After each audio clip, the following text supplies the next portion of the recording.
So it turns out that when you're driving along the road and you see them paving it, what they're doing these days is they're not just putting down asphalt, they're also putting down sensors. So if you're, and I know you have the situation because you're in Canada and I'm in Syracuse, so we both live at the North Pole as far as everyone's concerned. When the roads get icy, they need to be salted. The problem is when you add salt and you add all these chemicals, they run off, it destroys ecosystems, it's bad. So why don't embed sensors that can say, hey, I'm frozen, salt me, don't salt me, etc., reduce chemical impact. Well, these sensors, when you add them to things like automatic toll systems, when you add them to the black box in your car, when you add them to satellite data, GPS data, satellite radio, all these things, they're talking about that eventually being each mile of highway producing a gigabyte of data an hour. And if you add that all together, what you end up with is something on the range of 5 exabytes of data per year just on whether the roads need to be salted, right? So the reason transportation is in that is that their transportation, of course, is an information industry now. Medicine is an information industry. They're all information industries. And so the question becomes, of course, why are we all here? And what's our relation to them? And I would just like to recommend that if you have the chance, don't speak after the president of IPLA, who takes all your best stuff. I do, however, have one joke that you can use next time, which is, change is like heaven. Everyone thinks it's a great idea, but no one wants to go first. So I want to start with a story. You're probably wondering why there's a picture of apples up there, because I love apples, and I don't mean the company, though, you know. The apple tattoo, pretty soon. Anyway, I want to begin my story talking about innovation by actually talking about a little itty-bitty farm stand, which is about 30 minutes south of me in Lafayette, in Lafayette, New York, called Beacon Skiff. Now, Beacon Skiff, if, once again, our climates are the same, fall hits, right? It's usually like summer, fall. Right? And you've got those 3 weeks, and you go and you pick fresh fruit, you go pick fresh apples. So this is apple country that I live nearby. And so what you do is you drive, and there are these roadside stands. You stop, you pull over, you pick your own apples. And that's sort of how Beacon Skiff got started. But then they said, there are a lot of people coming. Why don't we, get really fancy about it? And they started using their tractors to pull people through the different orchards so that you could pick different varieties of apples at different time. And they said, well, that's going really great, but the kids are here. Let's bring out the ponies. And so you'd have pony rides and other rides. And then they're like, well, they're here. They might want to buy things like fudge, and they want to buy cider. And they sort of started a roadside stand, and that turned into fritters, and that turned into, if you look in the upper right hand, what they currently are doing is they've figured out they can build a distillery. And so if you want hard cider, you can buy 1911. 1911 is the year the farm was founded. You can buy 1911 cider, and you can now buy it in Syracuse, and now you can buy it in Rochester, and now they're going nationwide. They also, and I, once again, have no idea how to do this, but apparently you can turn apples into vodka. So, if the cider stuff's too mellow for you, you can go. And I was going to say hardcore, but there's just too many puns to go. Yeah, all right. The reason I tell you this story, and here's another pun, is it's an example of, ready for it, homegrown innovation. I think when we talk about innovation, we think about innovation, which is the theme of the conference. We have myths about them. We have concepts about them. We have whole structures that our societies and our organizations, our institutions and our media have trained us and enculturated us with concepts of innovation. And often they're images of Silicon Valley and startup companies and high tech and apps. And when I look at what happened in Lafayette, New York, I see innovation. This is agricultural innovation, the original maker society, which is they looked at what they did well, they looked at their local settings, they looked at the opportunities, and they said, that's where we're going to innovate from our strengths. And so the theme that I'm going to come back to again and again and again with this talk is that innovation is essential. Innovation is not only important It is part of being a librarian. I've taught classes. I teach our introductory classes, and I have this discussion board, and people can post anonymously any question they felt sort of awkward doing in class or didn't want to necessarily stand up behind. And one of them was, Lycus keeps talking about being an innovation and being an innovator. I want to be a really good worker bee. I can be a great worker bee. You tell me what you want to get done, and I'm going to do it. You tell me how you need to catalog these materials, I can catalog those materials. You tell me you do the reference test, I can do the reference test. Shelving, I can do it, I can do it, I can do it. But I don't think I can be an innovator. I don't think I can be the one that comes up with the ideas. Now, normally, of course, what I'm supposed to do is start with it's okay, it's all right. But in fact, the response to that is, we don't have any room in this profession for worker bees. We may have at one time, but we're a pretty lean profession right now. And our communities and the needs of our communities and the needs of them to move forward, to become better educated, for economic development, for all sorts of things are so essential and so important that we can no longer simply afford to stand by and be worker bees, that simply do what's assigned to us. By the way, it also really undermines what bees do because they're like some kick-ass insects. And so, they, amazing things, as we're finding out by poisoning them, that, we kind of need them around. Back to apples. So my theme today is I want to talk about the idea of logical fallacies. Yay, great, yay, exciting. I just came, he's a professor, he's going to talk about logical fallacies. Great, epistemology, let's go. But I want to talk about false equivalencies to begin with. A false equivalency, as you may remember from mathematics, is simply these two things are not the same. Right? So 2 is not equal to 3. It's a false equivalency. But we do this all of the things. For example, speaking of apples, these things are not the same. So in Syracuse, we take our apples very seriously. Very seriously. For example, that thing that's red with the little leaf on it is not an apple.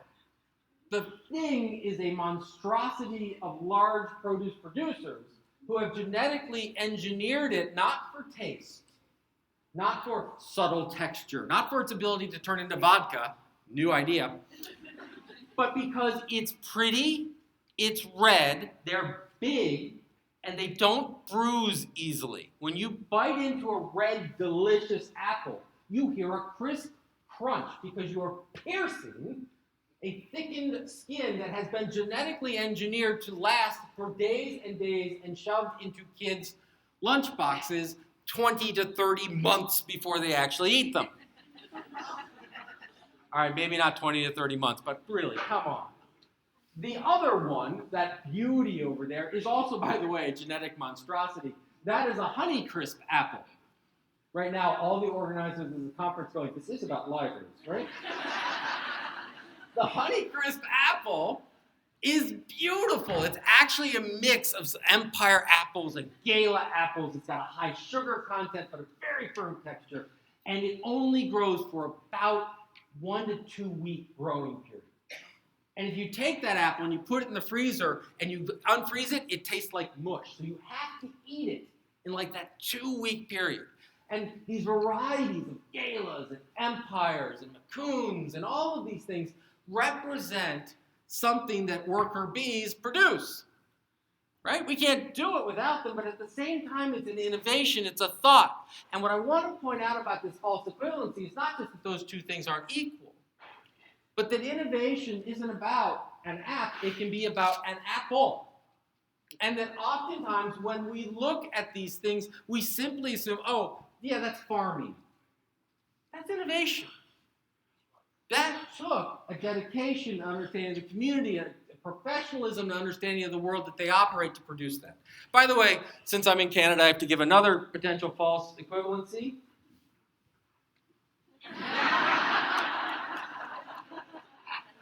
As Monsieur Carrier would point out, those are both hockey sweaters, but they are not equal.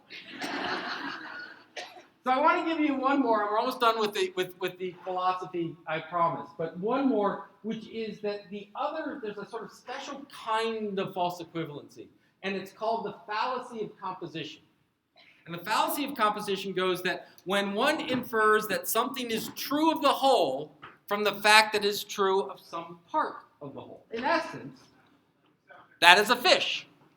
A fish lives in the ocean. The fallacy is, therefore, everything that lives in the ocean is a fish.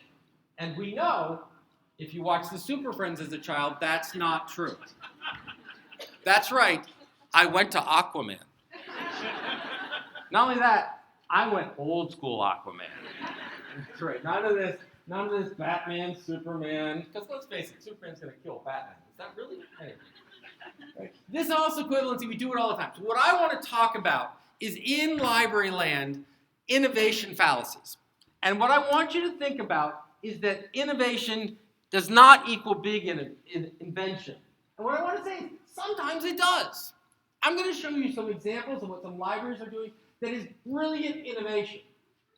But if we take that innovation and we assume that every library, every setting, every librarian has to do that, that's where the fallacy comes in. All right? So let's just jump right into the first one. Innovation equals big invention. That conversation around being the worker bee, because it led to a conversation in class. And what I quickly identified is the word innovation itself is a scary word. It is a word that we tend to think of in almost like a godlike way. And particularly during the dot-com era and the dot-com recovery era and the pre-America destroys the economic system of the world era, right? The idea was that, innovation, that's Steve Jobs. That's people over there. They're it's Einstein, it's Edison, and all these other things, not little old me. And what I want to give you an example of is innovation can be you. Innovation should be everyone. If you can figure out how to check a book out, saving 3 seconds per book, that is an innovation. Because when you add up all the books, turns out you save a lot of time. And so what I want to just give you a couple of examples of is, first of all, the difference between innovation and invention. And then I want to give you some examples of how little things can lead to big things. So what I'm going to ask you for at the end of this is to recognize, realize, and own the fact that you're innovators. But I want you to understand what I'm not asking you to do is quit your job, move out to Silicon Valley, and go into debt. I'm asking you to look at what you do. Look at 2 feet in front of you. Look at 2 inches in front of you and say, as a professional, I've been assigned this task. Shelving, cataloging, opening, closing, whatever it is. Can I do that better? Just that much better. Maybe that much better. But get in that addiction to innovation. Get into that idea that you're going to constantly do a little bit. So why? And why is there a strange man holding a ball on the screen? That's Danny Biasone. I love Danny. Danny owned one of the first professional basketball teams, the Syracuse Gnats, the Syracuse Nationals, before the NBA. And Danny had a problem. Danny had a problem in the 1950s in that basketball was a god-awful, boring game. And I know I'm saying that as all the NBA players are coming to Toronto, and bring it on. That's what I'm saying. Because at the time, it was a defense game. So the idea is that you'd dribble the ball, you'd make a point, you'd get the ball back, you wouldn't go to make another point. You'd sit on the ball because you were ahead. Now you're getting there going, no, Dave, that's not how it works. But that's how it worked. And so the score of basketball games at that time were things like 15 to 20, right? 10 to 18. And Danny's sitting in the stacks trying to figure out how to get people to come into the stands, and he's going, this is boring. And so he looked around, and what he found was a college coach who also identified this and had come up with a solution. He had come up with something called the shot clock. He said, you have, once you're in possession of the ball, a certain amount of time to try and make a basket. If you go above that time, you lose the ball. And Danny looked at this, and he said, let's see, what do I want the scores to look like? 80 to 80. And he divided the score he wanted by the time, and he came up with 24 seconds. And 24 seconds changed the game. It changed the game, so suddenly it went from a defense game to an offense game. Suddenly, the big men had an advantage. Suddenly, it wasn't about strategy, it was about dunks. It was about driving the basket, it was about speed. It became a faster game, it became a more physical game. And at the time, television stations were looking for the next sport. They had baseball, very exciting. They had football, which was kind of getting exciting, but they needed something else, and they found basketball. And so suddenly, that shot clock, that change, that I'm bored in the stands turned into a game, turned into contracts, turned into big money, which has led to $1 billion NBA franchise because someone was bored in the stands. He did not set out. I mean, he would have loved to create $1 billion industry, but that wasn't the intent. The intent was to improve the experience of what was happening. Give you another quick example. I needed a pop star, and I refused to put Justin Bieber up, so there's pandering to an audience, and then they're alone. Ever wonder why a pop song is 3 to 4 minutes long? No. It's not radio. You'd think it's radio. It is because when the first recording technology came out from Edison, which was a wax cylinder, before amplification, before microphones, they would literally have a band. They would have a huge bell that would go down to an itty-bitty needle, and then they would crank, and it would cause the etchings in the wax cylinders. And this is what they sold. Those wax cylinders can only store, wait for it, 3 to 4 minutes of music. So as that became an industry, as it became a way of making money, musicians, writers, producers, music companies wrote music specifically, popular music specifically for that technology. And as it moved from that to tape, to CDs, to cassettes, to LPs, to whatever we're streaming today, right? That stuck with it. So it wasn't because there's some magic sense, it's because technology, a technology affordance, a technology innovation led to this ability. One other quick story. Did you ever wonder who in the world came up with a 3-credit-hour course? Why is it that when you had to get your Master's of Library Science, you had to sit through 36 credit hours, or maybe you were in a rogue state that had quarter systems, right? And why are they semester longs, and why do they have 3 hours per week and all that? Where did it come from? Well, clearly it came from some organic natural invention. Well, Jessica Shedd put it this way. How did the metric of the student credit hour come to be? It is not an organic, naturally occurring entity, but an invented artifice, intellectually derived to serve a particular purpose. What was that purpose? I'm glad you asked. So if you were a professor in the day from the 1800s to the 1900s, and you had a job which was usually part-time and frankly didn't pay that much, and you retired, if you weren't independently wealthy, you had a problem. Turns out there's this guy by the name of Carnegie who had a few extra dollars lying around. And not only did he love to create libraries around the world, he figured that academia was kind of interesting, and he made an offer to the U.S. academics. He said, I'm going to give you $10 million. At the time, $10 million, big money.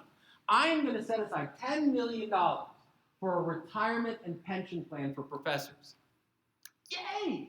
We call it TIA CREF these days, for those you may be familiar with it. He said, but I'm not going to do it, the Carnegie Foundation, I'm not going to do it unless you can define what your business process is. How much is a course? What is a credit? How does someone move through it? Because at the time when you went to college to become a librarian, frankly you didn't at this time, but if you did, you would just sit at the feet of a professor until they sort of said, done, right? And they said, no, because it turns out that on the board was the president of Harvard who said, I would love for you to be able to take this thing called an elective, where you can take other courses and drill down in different technology, but in order to do it, I've got to define what a course is, how long does it take, right? So in essence, the university academic system bought the money and created the 3-credit system, right? So once again, it didn't start out as how can we come up with transferable credits among universities. It started out as how can I make sure that we're getting the bang for our buck. This also brings up one other issue, which is that innovations are very much time sensitive. Because today, we are fighting against the 3-credit-hour system, against the semester system, so we can move to continuous and continual learning, so that we can give you academic credit for life experience, all of these kinds of things. And that innovation, which at the time created an amazing capacity for study, is now getting in the way. And so just because something was innovative, guess what? It doesn't get to keep that title throughout time. And in popular music, as seen by, for example, Rush, who decides to make an entire album out of one song. Go for it, right?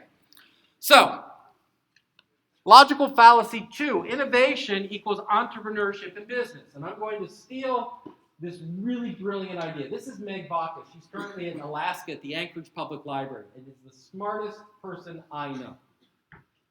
And Meg Bacchus was asked to study startups and entrepreneurships in libraries. She said, libraries are talking about starting business. They're talking about helping business. Go find out how they're doing it. So she went to public libraries, big public libraries, and said, how are you doing it? They said, oh, we have all these entrepreneurship programs. We have incoming in-residence people. We do classes. We talk about how to set this up. We teach, economics, etc.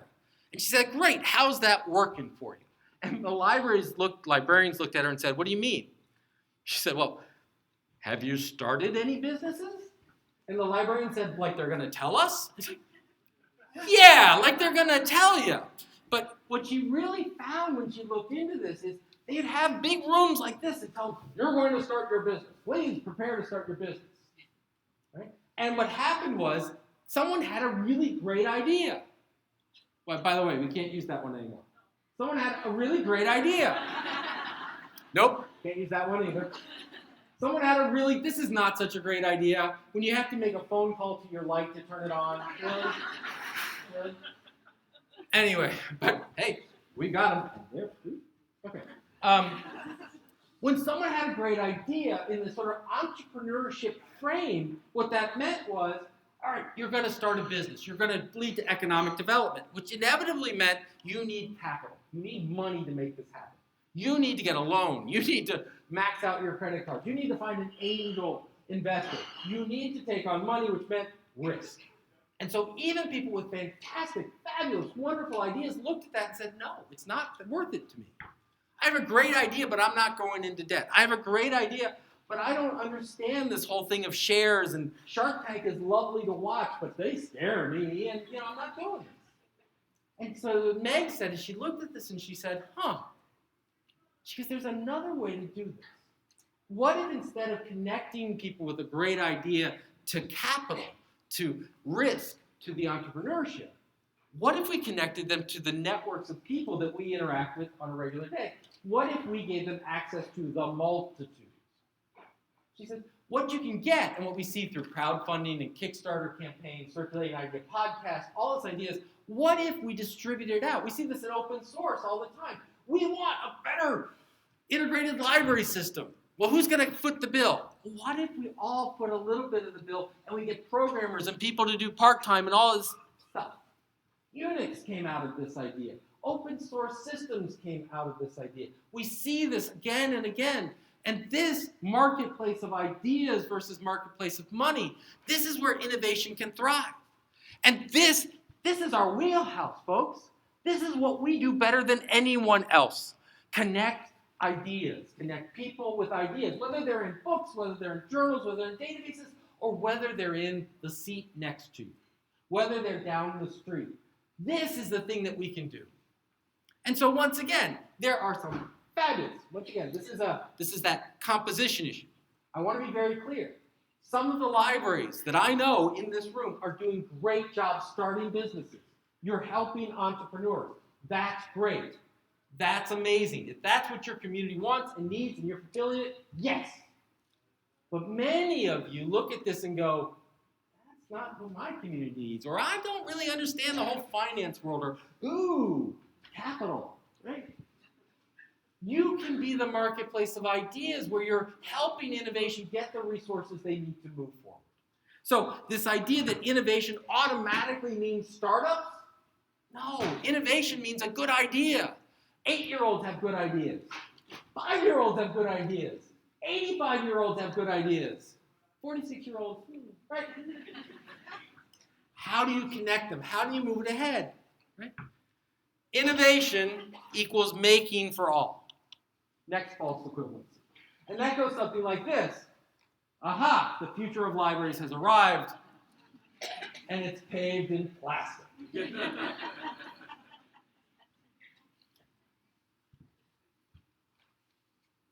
Maker spaces. The idea of DIY. The idea that on the back of my phone, I'm very proudly show off my little fish that I printed myself on a vinyl cutter.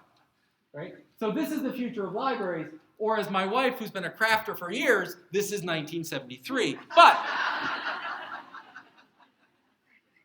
this idea that what we're going to do is help people make and create, not simply consume. Brilliant, perfect, wonderful, do it all, yes, amen, go. That's my other speech. That they have to do it through 3D printing, or that this kind of new manufacturing technologies will automatically lead to equitable distribution of power in a society is wrong. Here's the secret that many people don't like talking about in the maker community. There was a study done by the Maker Media that produces the sort of premier magazine journal in the area. 8 out of 10 makers are male. Their median age is 44. Their average household income is $106,000 US. Nearly 83% are employed, and 31% have job descriptions that fall into the scientific and engineering categories. 97% are college graduates, and 80% have some postgraduate education. If you build a 3D printer, they will come. But they may not be the people you thought would come. They may look remarkably, I know, like me. This idea that somehow automatically the concept of DIY, the concept of making, the concept of manufacturing, the concept of the makerspace automatically leads to equitable distribution throughout a society is false. I have seen amazing things happen when you take this technology into underserved populations, into underperforming schools. It can happen. It can change lives.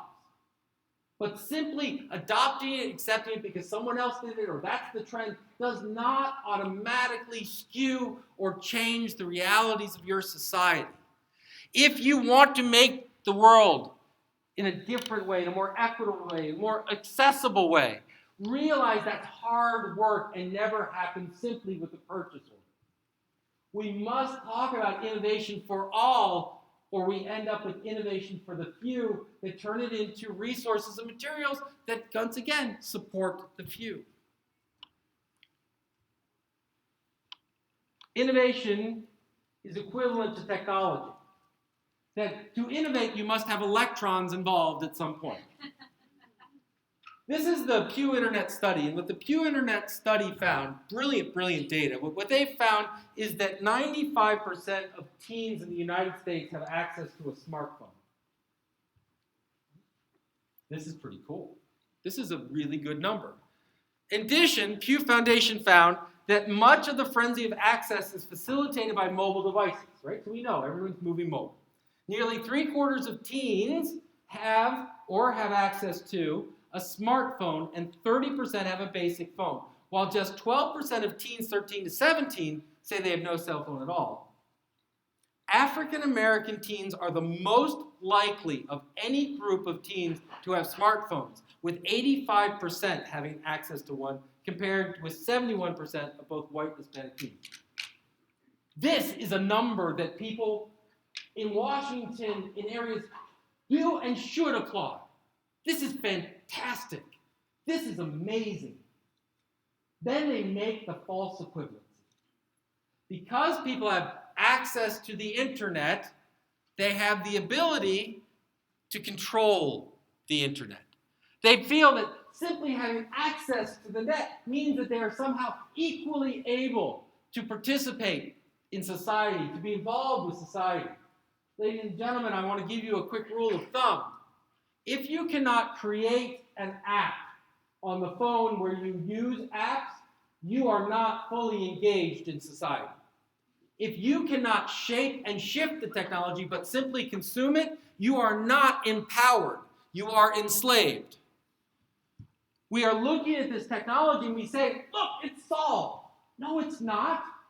How can they shape it? How can they change it? How can they be part of it? What's amazing about a 3D printer is not that it's a 3D printer, it's the fact you can make a 3D printer with one. Right? How many of you seen this? Any of you in Makerspace land? You get the 3D printer, you introduce children to Tinkercad and Thingiverse. So Tinkercad, via the web, you can design stuff. Thingiverse, where you can put it, other people can download and get it. How many people see them instantly go to Thingiverse and go, oh, Mickey Mouse, I love Mickey Mouse, let me print that. And let me print that. And let me print that. And let me print that. And then they get it, and they're like, I waited 5 hours for this piece of crap? It's one color and not as good as what I can buy at the dollar store. You're right.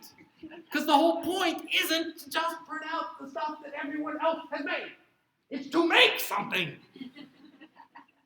Doesn't happen organically. Think about how much of our culture is pushing people down to consumption, who looks at people as users. Now, I'm sorry, I'm going to force you to do this. How many people, I'm going to ask you a question. Here it is. How many people feel that you seek to serve users? Please stand up if you would agree that you seek to serve users. Really, come on. It's okay. It's all right. Yes, there's a trick at the end, but it's all right.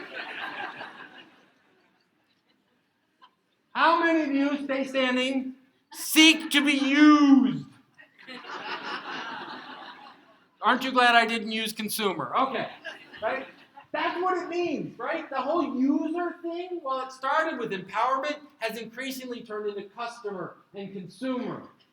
Someone where we feed them the 3D printer, we feed them the information, somehow that's going to magically make it happen. We don't need more customers and consumers, we need citizens. We need people. We need students. We need scholars. We need artists and inventors and writers. We need chaos. We need people who feel they can own and create and shape society, not simply people who can read about it or have it documented. This is a great tool. This is not the tool that makes this the great tool, right? This is a great tool so long as you buy Apple's version of what you're allowed to get on it. So long as you have access to high-powered workstations and multi-$1,000 development stations with ready and rapid access to the internet that is not filtered or in some way linked or capped. Right? How are you going to change the universe with 10 gigabytes a month? It doesn't happen. Sorry, that might be a personal rail against AT&T. I apologize. There is no app to overcome the barriers of race, class, sexual orientation, and gender, and app building won't either. When you look at innovation in libraries and people instantly think it's about building apps, I draw your attention, if you will, to Ferguson, Missouri, where the innovation during a massive protest, during violence, during racial warfare, where a militarized police force, after the death of a black teen left bleeding in the street, when that community convulsed, the innovation of the library was twofold. One, they put out a sign that said, "Stay strong, Ferguson, we are all a family." And they turned their library into the schoolhouse, and they fed the children. That's innovation. Innovation doesn't become an app to report it. It becomes action. It becomes making it happen. In Baltimore, as the police let a man die in the back of a truck, and once again, the community convulsed, and with violence, they destroyed a downtown area with no public transportation in and out, thereby destroying their access to public facilities, food, and groceries. The Enoch Pratt Library, their innovation was to open the door the very next day and start handing out diapers, and start collecting money for legal aid services, and started having conversations on it. That's innovation. That's looking at something and saying, I can make it better. Does that come in an app? Maybe. Absolutely, there are fantastic apps. But it ultimately comes in a community's definition for the better. Public libraries were created out of a quest for societal equity. Our academic libraries have become part of that quest. We look at education as the branch to the future. We open our academic libraries to scholars, be they 8, 18, or 80. Any innovation initiative must further this cause of libraries simply becoming an agency of elite solutions, not agents of change. If all we do is pass back a society that ignores these folks, that puts them in dangerous settings, that looks at refugees and equates religion with terrorism, if we stand by and do nothing and do not support that, that's not innovative, that's not good service, that's unethical. The innovation should be about making this happen. And since we're on the topic of false equivalencies, let me give you one last one. Librarianship is not obsolete. Now, I could give you the happy talk. We love libraries, they're great. People are reading. My wife loves Disney, so I just sometimes piss her off with that. Hey, Annie, you're looking hot tonight. So freaks her out. Gorge, I guess that is. Anyway, but I'm not going to give you that. First of all, by the way, reading is up, attendance is up, people coming to our libraries are up. We've done an amazing job of reinventing our brands as community hubs. We've shown that libraries are not simply warehouses, but professionals that make things happen. We deserve an immense amount of congratulations because that happened by everyone in this room taking the time to think about what our communities need. Bravo. And it's happening. People see it. People understand it. People love it. People are moving past, as John Palfrey said, the old nostalgia to a new nostalgia. Instead of looking at libraries as they were 20 years ago, they're coming in today and they're going, yes! I went to Rogers today, right out here, to get more data. Because once again, 1 gigabit's not enough to change the world. And the guy said, oh, where are you from? Syracuse? Oh, Orange! Yeah. So why are you here? I'm talking at the library conference. He goes, oh, what's happening in libraries these days? And I thought that was just sort of a standard, what's happening in libraries these days? He's like, no, really, what's happening in libraries? I said, well, what? I said, I happen to know a little bit folks in the Toronto Public Library. You can go there and you can print out your own books. You can do 3D printing. He goes, you can 3D print books? I said, well, yes, but you know other things as well. And then, of course, then I showed him my nice fish, And, oh, really? That's amazing. That's great. So it's happening, folks. It's happening. Congratulations. It's happening. We have worked hard. I see wonderful award winners. I see advocates. I see brilliant people in this room that every day with passion push this field forward. We may not always agree on everything. We will have arguments and disagreements and fundamental things. Absolutely, but we still push forward for libraries. But we must also acknowledge that that world is different than it was. Libraries are not dying, but we have lost our monopoly.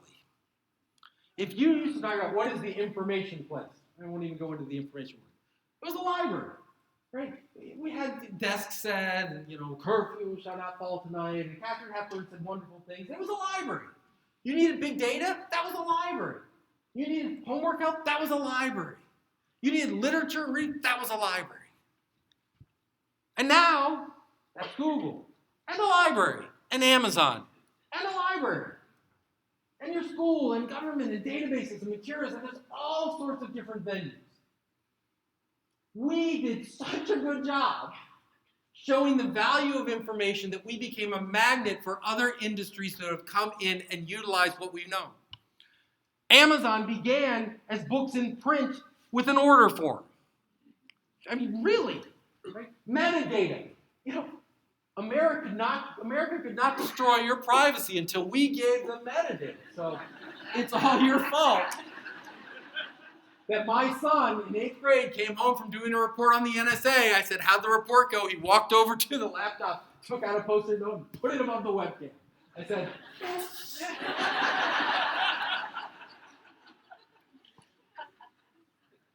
Libraries have lost their monopoly, but not their value, not their importance, and definitely not their future. We have an opportunity.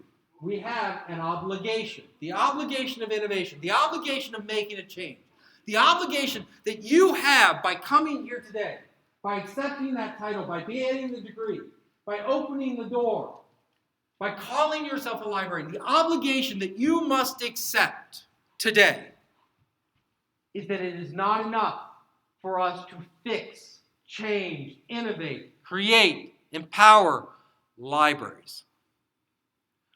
We now have it on our shoulders, and it is a heavy load to bear, all of society. We have it to take our values, our principles, our understanding, and say this is not how you use metadata. You cannot have information, organization, and access without an equal value and fealty to privacy. You cannot have access to education and learning and creating a way for people to know and monitor them and monetize their data at the same time. Those are incongruent ideas. They don't fit. That's not innovation.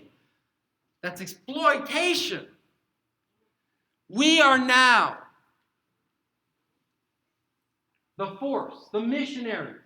We are now the troops that don't simply marshal in our barracks, that don't simply wait for people to come in, who don't simply accept that, oh, we'll change society once we get past the stats.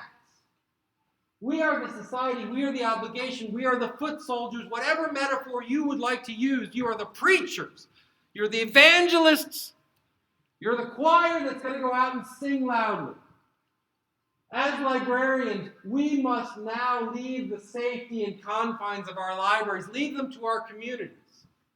A library will remain a safe place to access dangerous ideas, but it is time for us to leave that safety and go into the banking industry, and go into the automotive industry, and go into the media industry, and go across industry, and get into state houses, run for Congress. Parliament, sorry. If I hear one more time about our councilman doesn't get it, and it's not followed with, so I'm going to become the councilman, then you don't have the message. Ladies and gentlemen, we are the foot soldiers. We are empowered. We have the superpower to change the world. I mean that in all honesty. I have seen it. I have seen chambers of commerce where the president is the reference librarian. I have seen universities where the dean of libraries has become the CIO and the provost and the president. I have seen schools where they have become principals. I have seen people accept the yoke of authority and control, not to subjugate, not to enforce, but to liberate people in an information world with the values and principles that we have. I like to think that if there were a few more librarians working at Volkswagen, we wouldn't have the recall that we have today. I would like to think if we had a few more librarians at Goldman Sachs, we wouldn't have the mortgage crisis we had yesterday, coming in a little bit more. I would like to think that if we had a few more librarians in Ottawa and a few more librarians in Washington, we might not have these discussions about do people have inalienable rights? Can migrants come to this country? We live in a society where in America, the leading people in the polls get up and spout out intolerance, and we accept it. We live in a society where it's okay to refute scientific information and embrace ignorance. That is not all right. That is the society. That is the obligation. That's our collection, ladies and gentlemen. And it's time for some collection development. It's time for some weeding, frankly. Definitely better selection than acquisition. And it won't happen without you. Thank you very much. I appreciate your time.